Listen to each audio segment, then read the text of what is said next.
Assalamualaikum warahmatullahi wabarakatuh. Oke, seperti biasa sebelum dilanjutkan cerita pedang King Dao-nya, bantu Mimin tekan tombol like dan berkomentar juga. Terima kasih sudah dan sebelumnya. Gas. Bab 1619. Ayahku terlalu malas. Kekuatan Zhan Zong menghilang sepenuhnya bahkan sebelum mendekati Sang Mei dan Xiaoran. Zhan Zong tertegun. Saat berikutnya, dia mencengkeram Sang Mei di udara dengan tangan kanannya. Sebuah tangan ilusi langsung menutupi Sang Mei dan Xiaoran. Namun, Sang Mei dan Xiaoran masih berdiri di sana, tidak terluka. Pupil mata Zhan Zong tiba-tiba mengecil. Kamu. Pada saat ini, dia secara alami menyadari bahwa wanita di depannya jelas bukan orang biasa. Sang Mei menatapnya dan tersenyum. Mengapa kau tiba-tiba datang untuk menangkapku? Oh, apakah karena pendekar pedang kecil itu? Kau pasti ingin menangkapku dan menggunakan ini untuk mengancamnya. Zhan Zong menatap Sang Mei dengan sangat waspada. Siapa kamu? Sang Mei memikirkannya, lalu tersenyum dan berkata, aku adalah kaki tangan penghujat itu. Zhan Zong sudah menyadari ada yang tidak beres. Dia menatap Sang Mei dan segera menggunakan backstage-nya untuk memperkuat kekuatannya. Para dewa tidak akan membiarkan kalian para penghujat pergi. Tuhan, Sang Mei berkedip dan berkata, aku sangat takut. Zhan Zong berbalik dan berlari. Pada saat ini, dia menyadari bahwa dia mungkin tidak sebanding dengan wanita di depannya, jadi lebih baik melarikan diri terlebih dahulu. Melihat Zhan Zong melarikan diri, Xiaoran segera menoleh ke arah Sang Mei. Kakak, dia melarikan diri. Sang Mei tertawa, lihat lagi. Xiaoran berbalik dan melihat Zhan Zong yang sebelumnya melarikan diri, telah muncul kembali di tempat yang sama tanpa dia sadari. Xiaoran tertegun. Zhan Zong juga tercengang. Dia menatap Sang Mei dengan ngeri dan berkata, kamu, siapa kamu? Sang Mei tidak berkata apa-apa. Dia hanya melihat ke atas. Di kedalaman langit, dia melihat sesuatu dan dia mulai tertawa. Di terowongan waktu, Ye Guan melihat cahaya putih di ujung penglihatannya. Si Zong di samping berkata dengan suara yang dalam, kita sudah sampai. Begitu kata-kata itu terucap, beberapa orang melewati cahaya putih, dan ketika mereka muncul lagi, mereka sudah berada di langit berbintang. Beberapa ratus kaki di depan mereka, berdiri seorang pria setengah baya dengan baju besi emas. Dia memegang tombak di tangannya dan tampak seperti gunung, memancarkan perasaan tertekan. Si Zong mengenali identitas pihak lain dan berkata dengan sungguh-sungguh, penjaga Shenzhou. Saudarimu berjalan ke arah pembela Shenzhou. Ketika dia tidak jauh di depannya, dia berhenti dan berkata, Gu Yue, apakah kamu ingin bertarung atau tidak? Sangat langsung. Penjaga Shenzhou melirik sustermu, lalu menatap Ye Guan. Dia menatap Ye Guan seolah-olah ingin melihat Ye Guan. Saudarimu memasang ekspresi kosong di wajahnya, tetapi tinjunya terkepal, siap menyerang kapan saja. Tatapan suster Skite juga tertuju pada penjaga Shenzhou, yang siap menghunus pedangnya kapan saja. Penjaga Shenzhou menatap Ye Guan sejenak, lalu menatap saudarimu. Masuknya mudah, tapi keluarnya sulit. Setelah mengatakan itu, dia minggir. Kakakmu melepaskan tangan kanannya, Gu Yue. Aura pada dirinya tidak palsu. Gu Yue menggelengkan kepalanya. Era ini sudah lama berbeda. Saudarimu menatap Gu Yue. Sekarang berbeda. Tuan menghilang. Xuan Jun dan pendeta mengambil alih Shenzhou. Tanpa promosi mereka, kamu tidak akan pernah menjadi pelindung Shenzhou. Tapi jangan lupa, kamu hanyalah seorang pengemis pada awalnya. Jika Tuan tidak menerimamu, kamu pasti sudah berubah menjadi debu sejak lama. Gu Yue menggelengkan kepalanya sedikit. Mu, apa gunanya mengatakan ini sekarang? Tidakkah kamu ingin pergi ke sana? Silakan. Saudarimu melirik Gu Yue, lalu membawa Ye Guan dan berjalan pergi. Ketika Ye Guan dan yang lainnya memasuki wilayah Shenzhou, Gu Yue tiba-tiba berkata, tutup Shenzhou. Begitu dia selesai berbicara, galaksi langsung ditutupi oleh perisai cahaya.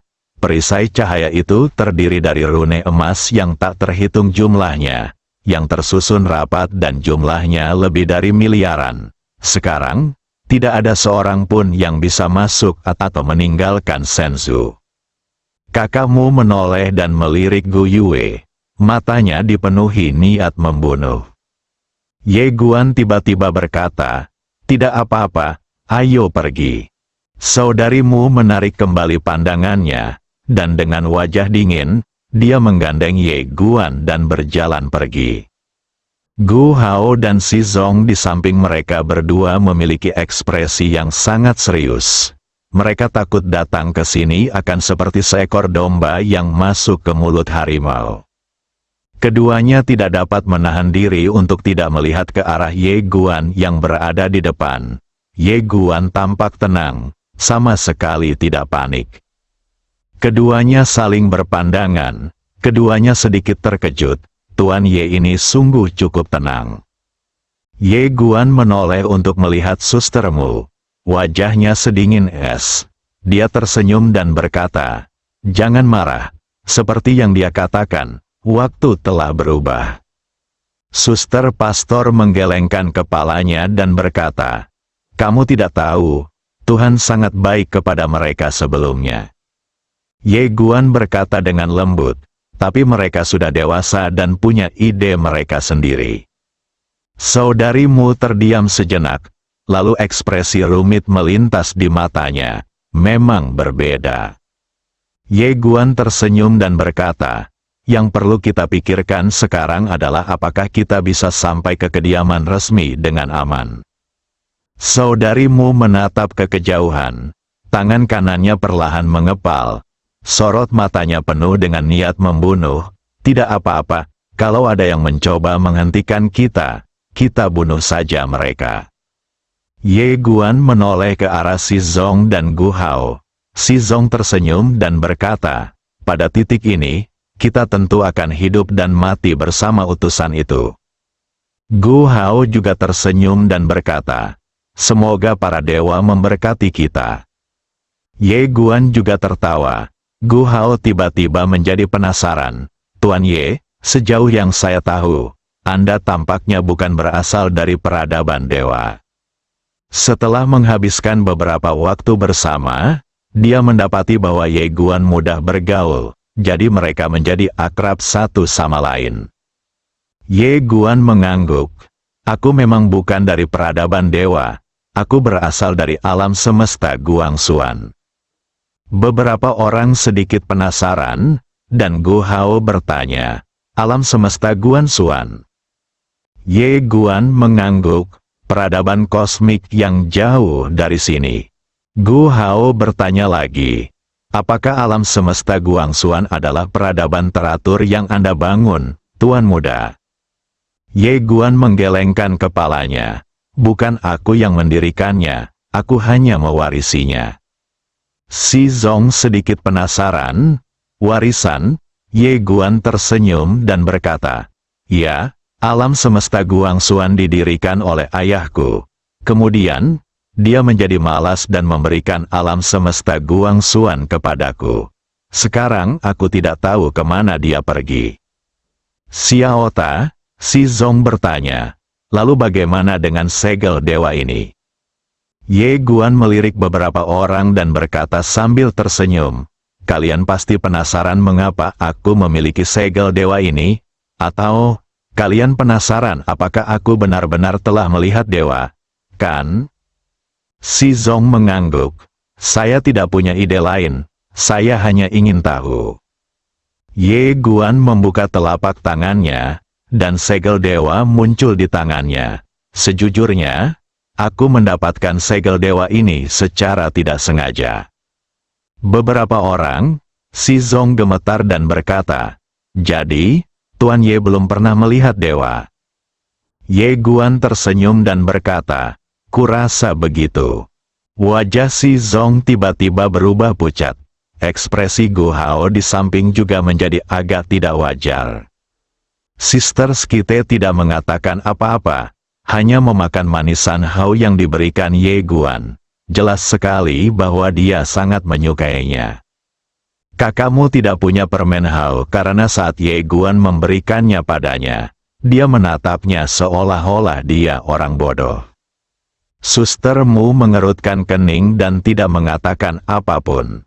Gu Hao tiba-tiba berkata, jangan terlalu banyak berpikir. Karena segel dewa telah jatuh ke tangan Tuan Muda Ye dan ada juga nafas dewa.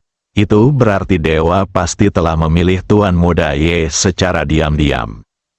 Ketika dia berbicara, suaranya mulai bergetar dan wajahnya berangsur-angsur memucat, karena dia sendiri tidak begitu percaya dengan apa yang dia katakan. Tapi apa yang dapat kita lakukan, sudah berada di kapal bajak laut. Sekalipun Anda tidak mempercayainya, Anda harus memaksakan diri untuk mempercayainya. Gu Hao dan si Zong merasa sangat sengsara. Ekspresi Nu Xiunu cukup tenang, seolah dia sedang memikirkan sesuatu. Sang saudari Sabit tiba-tiba menarik lengan baju Ye Guan. Ye Guan menatapnya. Dia memegang tongkat kayu kosong di tangan kanannya dan melambaikannya ke arah Ye Guan. Ye Guan tersenyum, lalu mengambil satu lagi permen Hauten dan memberikannya padanya. Suster Skite mengambil permen Hauten itu dan langsung tersenyum. Gu Hao dan si Zong sedang dalam suasana hati yang buruk, karena melihat keadaan saat ini, masa depan mereka benar-benar suram. Setelah beberapa saat, mereka bertiga tiba di sebuah laut. Ye Guan mendongak dan melihat bahwa laut itu tak terbatas dan tidak ada ujungnya. Ye Guan menoleh ke arah Suster Mu yang sedang menatap ke ujung laut, tepat di ujung sana. Ye Guan mengangguk. Kalau begitu, ayo pergi. Suster Mu berkata, ikutlah aku. Setelah mengatakan itu, dia tiba-tiba melangkah maju. Dengan langkah ini, ruang dan waktu di depannya tiba-tiba terkoyak, dan kemudian sebuah terowongan ruang waktu muncul di depan mereka. Ye Guan dan 3 orang lainnya mengikutinya ke dalam terowongan ruang dan waktu. Begitu mereka melangkah masuk, waktu dan ruang di sekitar mereka berkelebat cepat seperti kilat. Dalam beberapa tarikan napas, mereka muncul di sebuah pulau. Hanya ada satu kediaman resmi di seluruh pulau itu. Kediaman Tuhan. Begitu mereka melangkahkan kaki di pulau itu, nuansa keilahian menyelimuti mereka. Seorang lelaki tua muncul di hadapan mereka. Ia sedang menunduk dan tampak sangat tua. Wajahnya penuh kerutan dan matanya agak keruh. Orang tua itu berbisik, itu Mu dan Lian, saudari Mu dan saudari Skite berjalan cepat. Saudari Mu membantu lelaki tua itu dan berkata sambil tersenyum, Paman Suan, lama tak berjumpa. Senyum mengembang di wajah lelaki tua itu. Selama bertahun-tahun, kau tak pernah kembali untuk menemuiku. Kakakmu berkata dengan suara yang dalam, Paman Suan, kita harus membangunkan pengawal darah. Senyum di wajah lelaki tua itu berangsur-angsur menghilang. Dia menatap Ye Guan yang tidak jauh darinya dan merentangkan telapak tangannya. Ye Guan mengerti dan mengeluarkan segel dewa. Segel para dewa terbang ke tangan lelaki tua itu. Melihat segel para dewa di tangannya, lelaki tua itu tiba-tiba menjadi bersemangat. Dengan air mata di matanya, dia tersedak dan berkata, ya, itu adalah napas Tuhan. Saudarimu mendukung lelaki tua itu dan berkata, Paman Suan, tolong bawa kami ke makam darah. Orang tua itu mengangguk berulang kali. Baiklah, baiklah, ikuti aku. Setelah berkata demikian, dia berbalik dan berjalan pergi. Suster Mu memandang Ye Guan, yang mengangguk dan mengikutinya. Setelah beberapa saat, mereka tiba di sebuah pemakaman 1000 kaki di sebelah kanan kediaman resmi. Hanya ada 26 makam di pemakaman itu. Semuanya berwarna merah darah. Saudari Mu menoleh ke arah Ye Guan, dan Ye Guan berkata dengan lembut, "Saudari Mu, bukankah ini berjalan terlalu lancar?" Sepanjang perjalanan, tidak ada seorang pun yang menghentikan mereka. Saudari Mu menatap Ye Guan dan berkata, "Selama kita membangunkan mereka, kita dapat membalikkan keadaan dalam sekejap." Ye Guan terdiam sejenak, lalu mengangguk pelan. Ia mengambil segel dewa yang diberikan oleh lelaki tua itu, melihat ke arah kuburan, dan mengangkat segel dewa itu. "Demi Tuhan, aku akan membangunkanmu." Begitu dia selesai berbicara, seberkas aura ilahi muncul dari segel ilahi. Semua orang di lapangan menatap ke arah kuburan. Tangan Gu Hao dan Si Zong gemetar karena gugup, dan jantung mereka berdebar kencang. Meskipun wajah Suster Mu tenang, tangannya terkepal erat tanpa dia sadari. Hanya Suster Skite yang paling tenang. Dia menatap kuburan berdarah itu dengan rasa ingin tahu dan menjilati permen manisan itu. Pada saat ini, makam darah itu tiba-tiba bergetar sedikit. Si Zong dan Gu Hao langsung kegirangan. Tetapi di saat berikutnya, mereka tercengang melihat makam darah itu menjadi sunyi senyap dan tidak ada gerakan apapun. Hening sekali, tidak ada respon, sudah berakhir. Si Zong dan Gu Hao tampak pucat. Pada saat ini, aura pekat dan mengerikan melonjak antara langit dan bumi bagaikan air pasang. Tapi ekspresi Ye Guan setenang air. Bab 1620, bukan penghujat lagi.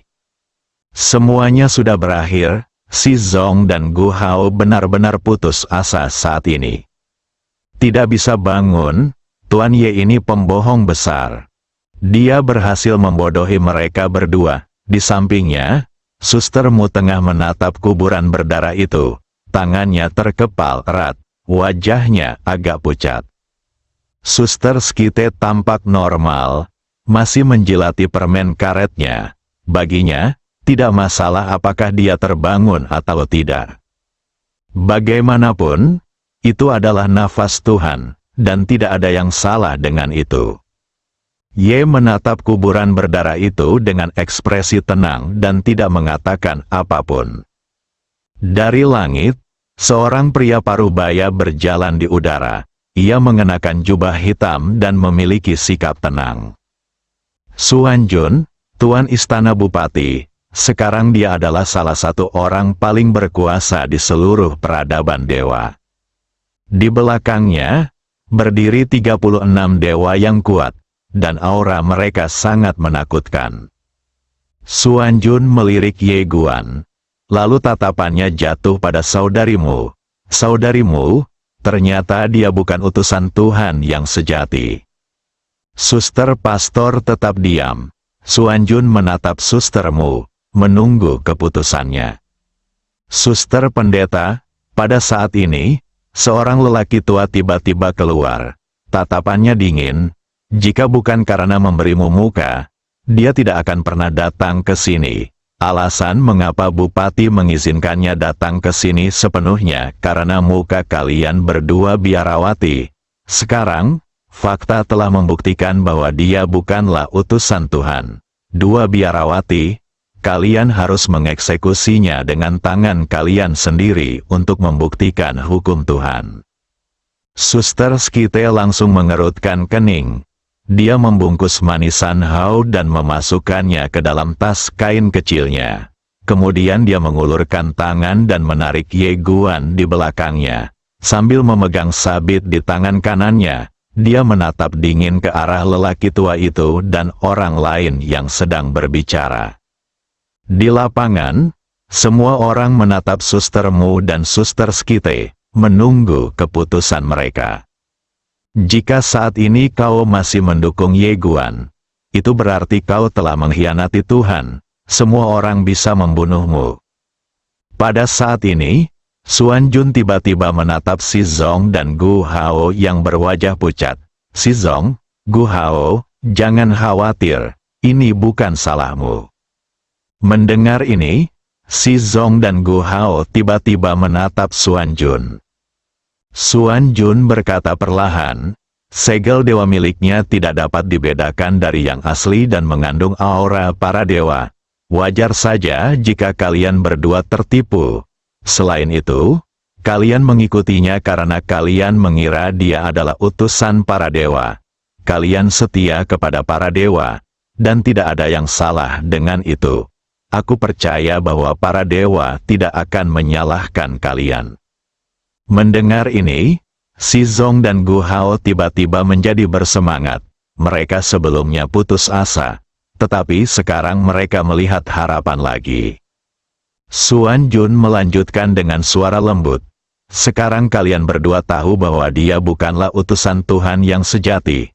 Jadi sudah saatnya untuk kembali ke pelukan Tuhan. Si Zong dan Gu Hao gemetar karena kegembiraan. Ini adalah kesempatan yang diberikan Xuan Jun kepada mereka. Dan ini juga satu-satunya kesempatan mereka untuk bertahan hidup. Bagaimana cara memilih? Pada saat ini, Ye Guan di samping tiba-tiba berkata, dua senior. Gu Hao dan Si Zong menoleh ke arah Ye Guan, yang tersenyum dan berkata, terima kasih atas bantuanmu selama ini, kalian berdua telah melakukan yang terbaik untukku. Jika sekarang kalian memilih istana Bupati, aku bisa memahaminya, dan aku akan tetap mengingat kebaikan kalian. Ekspresi rumit melintas di mata Gu Hao. Tuan Ye, apakah Anda benar-benar utusan Tuhan? Ye Guan mengangguk. Gu Hao terdiam. Si Zong juga terdiam. Mereka sungguh sulit, karena mereka tahu betul bahwa kesempatan yang diberikan oleh Xuan Jun adalah kesempatan terakhir mereka. Jika mereka terus memilih Ye Guan sekarang, mereka harus menghadapi kekuatan teratas dari seluruh peradaban dewa bersama dengan Ye Guan. Tidak ada jalan keluar. Si Zong tiba-tiba menghela nafas. Tuan Ye, aku percaya padamu. Gu Hao menatap Si Zong, dan Si Zong menatap Ye Guan. Aura dewa itu nyata, dan segel dewa itu juga nyata. Aku percaya kamu adalah utusan dewa, dan aku tidak menyesali keputusan yang kubuat. Penghancuran diri. Di kejauhan, seorang lelaki tua menatap Si Zong dan berkata dengan dingin, jika dia benar-benar utusan Tuhan, mengapa dia tidak bisa membangunkan para penjaga darah? Si Zong mendongak ke arah lelaki tua itu dan para penguasa istana dewa lainnya. Kalian semua tahu bahwa segel dewa itu nyata, dan aura dewa itu nyata. Tetapi kalian berpura-pura tidak tahu. Mengapa? Karena kemunculan utusan dewa akan memengaruhi kepentingan kalian. Kalian takut kehilangan apa yang kalian miliki sekarang. Jangan katakan bahwa Tuan Ye adalah utusan dewa. Bahkan jika seorang dewa berdiri di hadapan kalian, kalian akan mengatakan dia palsu. Sebagai penguasa kuil para dewa selatan, bagaimana mungkin dia tidak mengetahui situasi terkini dalam peradaban para dewa? Peradaban ilahiyah saat ini busuk sampai ke akar-akarnya. Alasan paling mendasar mengapa orang-orang ini tidak mengakui Ye Guan adalah karena mereka ingin melindungi kepentingan mereka sendiri. Daripada mengatakan bahwa mereka berada di pihak Xuan Jun, lebih baik mengatakan bahwa mereka sebenarnya berada di pihak mereka sendiri dan melindungi kepentingan mereka sendiri. Seorang lelaki tua melotot ke arah Si Zong dan berteriak, Si Zong, Xuan Jun baik hati dan memberimu kesempatan untuk hidup, tapi kau tidak tahu bagaimana menghargainya. Diam. Si Zong tiba-tiba menyela lelaki tua itu dengan marah. Ia menatap lelaki tua itu dengan mata merah. Kau tahu betul apakah Tuan Ye adalah utusan Tuhan.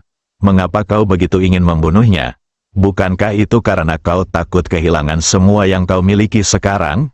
Jika kau tidak takut, bukankah kau harus memverifikasi identitasnya terlebih dahulu?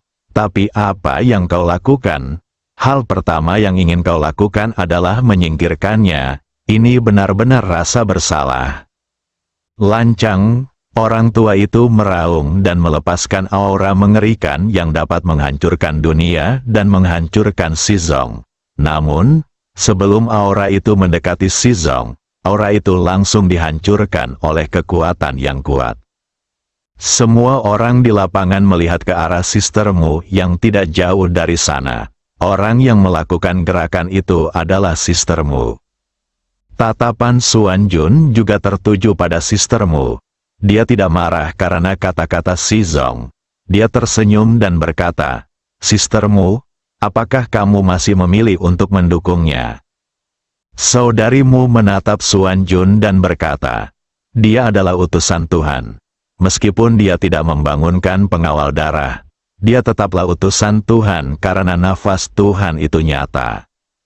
Xuan Junping tersenyum dan berkata, "Tetapi saudarimu, Anda tampaknya lupa satu hal, yaitu, dia juga seorang penghujat dan penjaga ketertiban." Saudarimu berkata, "Tidak disebutkan bahwa penghujat tidak dapat menjadi utusan Tuhan. Menurut hukum Tuhan, utusan Tuhan mewakili para dewa."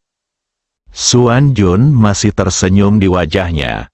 Menurut hukum dewa, para penghujat harus dibunuh. Penghujat harus dibunuh. Di lapangan, banyak orang kuat berbicara pada saat yang sama.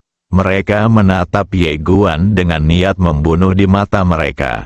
Selama Xuan Jun memberi perintah, mereka akan bergegas maju dan memukuli penghujat itu sampai mati di tempat. Pada saat ini, aura ilahi tiba-tiba meluap dari segel ilahi yang dipegang Ye Guan dan kemudian meresap ke dalam tubuhnya. Dalam sekejap, energi misterius menghilang dari tubuhnya. Melihat kejadian ini, raut wajah para orang kuat Senzu di lapangan tiba-tiba berubah jelek, karena tanda-tanda penghujatan di tubuh Ye Guan telah hilang seluruhnya. Ye Guan sedikit terkejut, lalu menatap kerumunan di kejauhan dan berkata sambil tersenyum, "Aku bukan seorang penghujat sekarang." Bukan penghujat lagi, semua orang sedikit bingung. Shizong dan Gu Hao awalnya tertegun, namun kemudian mereka sangat gembira. Namun Xuan Jun tertawa, "Sungguh trik yang hebat, kau tidak hanya bisa memalsukan aura dewa, tapi kau juga bisa membersihkan aura penghujat dari dirimu sendiri. Kau pasti dari Gurun Timur, kan?" Padang belantara timur. Begitu kata-kata itu keluar, wajah semua orang kuat di lapangan berubah. Di masa lalu, peradaban ilahi, yang dipimpin oleh para dewa, bertempur dalam pertempuran hebat dengan padang belantara timur. Kemudian, 26 pengawal darah dan para dewa bertempur menuju padang belantara timur dan mengalahkan pihak itu sepenuhnya. Setelah para dewa menghilang, peradaban ilahi tidak pernah mengendurkan kewaspadaannya terhadap pihak itu dan selalu mengirim pasukan yang kuat untuk menjaga pihak itu. Namun, tidak ada pergerakan di sana selama bertahun-tahun. Xuan Jun tertawa lagi dan berkata, "Kamu tadi adalah orang yang tertib. Aku tidak percaya ini adalah suatu kebetulan." Di samping Xuan Jun, seorang lelaki tua tiba-tiba berjalan keluar dan menunjuk Ye Guan dengan marah. Dia pasti dari Dong Huang, menggunakan nama dewa untuk menyakiti peradaban dewa kita. Pria kuat lainnya juga berkata dengan cepat, "Musuh ingin menyusup ke kita, dan mereka harus dibunuh, mereka harus dibunuh." Mendengar kata-kata ini, orang-orang kuat di belakang Xuan Jun dengan cepat menyatakan persetujuan mereka. Saudarimu melihat ke arah orang-orang kuat dari Senzu di lapangan, dan dia tiba-tiba berkata, "Lian, bawa dia pergi." Suster Skite menoleh ke arah suster Mu. Saudari Mu menatap orang-orang kuat di kejauhan. Si Zong benar. Bahkan jika Tuan berdiri di depan mereka, mereka akan mengatakan itu palsu. Bawa dia pergi. Suster Skite tetap diam. Berjalan, Suan Jun tiba-tiba tertawa. Kakakmu, aku memberimu kesempatan. Tetapi kau tidak menghargainya. Kau membantu dan mendukung kejahatan, dan membantu Dong Huang untuk membunuh peradaban ilahiku. Kau harus dieksekusi.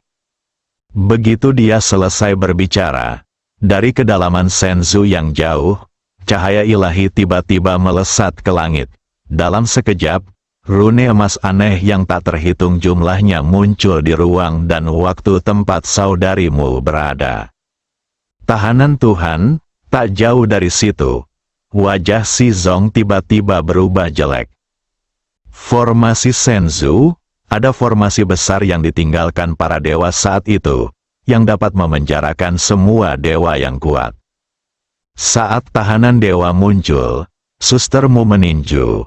Kekuatannya menghantam rune emas di depannya seperti letusan gunung berapi, tetapi rune emas itu tidak bergerak sama sekali. Kekuatannya tidak bisa mengguncangnya sama sekali. Sister Skite tiba-tiba menoleh ke arah Ye Guan dan berkata, "Ayo pergi." Ye Guan menggelengkan kepalanya, "Aku tidak bisa pergi." Suster Skite terdiam.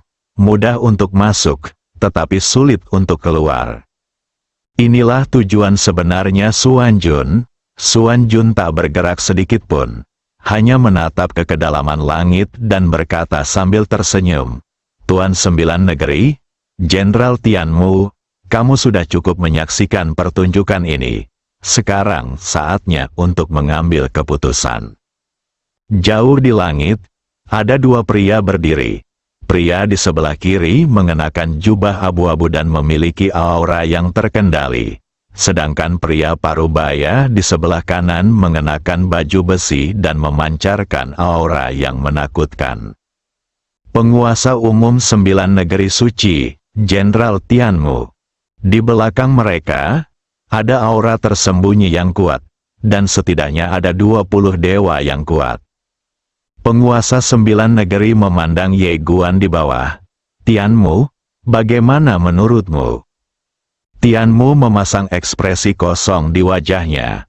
"Orang-orangku hanya bertanggung jawab untuk menjaga wilayah timur dan tidak akan berpartisipasi dalam pertempuran internal apapun." Penguasa 9 negeri tertawa dan berkata, "Tidakkah kau mendengar apa yang dikatakan Tuan Suan? Orang ini berasal dari tanah terlantar timur." Tianmu menatapnya, "Sepertinya kamu sudah membuat keputusan." Penguasa 9 negeri tertawa dan berkata, "Itu hanya keputusan sepele. Tidakkah kau lihat bahwa pemuda ini begitu tenang? Kurasa dia punya kartu truf. Kita tunggu saja. Saat mereka bertarung sampai keduanya terluka, kita akan." Tianmu sedikit mengernyit. Penguasa 9 negeri berkata, "Apakah dia menang atau Suan Jun ini menang? Itu tidak penting bagiku. Ketika mereka selesai bertarung, aku akan menyatakan diriku sebagai raja. Bukankah itu luar biasa? Haha." Tianmu menunduk dan tidak berkata apa-apa. Mereka berbeda dengan dewa-dewa kuat biasa di bawah sana. Orang-orang di bawah sana harus memihak. Kalau tidak mereka akan mati pada akhirnya. Tetapi dia berbeda. Mereka kuat dan memiliki kekuatan militer. Jadi mereka punya modal untuk berjudi. Duduklah di gunung dan saksikan pertarungan harimau. Anda pasti menang. Ketika Suan Jun melihat bahwa keduanya tidak menanggapi, dia tahu apa yang mereka pikirkan. Dia tersenyum, lalu menatap Ye Guan di bawah dan berkata, "Bunuh dia." Saat suara itu jatuh, puluhan dewa kuat di belakangnya bergegas menuju Ye Guan bersama-sama. Di samping Ye Guan, Gu Hao dan Si Zong melihat orang-orang kuat itu bergegas mendekat. Kilatan tekad melintas di mata mereka, dan mereka langsung membakar tubuh dan jiwa mereka, siap bertarung sampai mati. Ye Guan perlahan menutup matanya, dan setelah beberapa saat terdiam, dia tiba-tiba membuka matanya. Patah, di sampingnya, waktu dan ruang terbelah. Lalu seorang wanita perlahan berjalan keluar. Bersambung.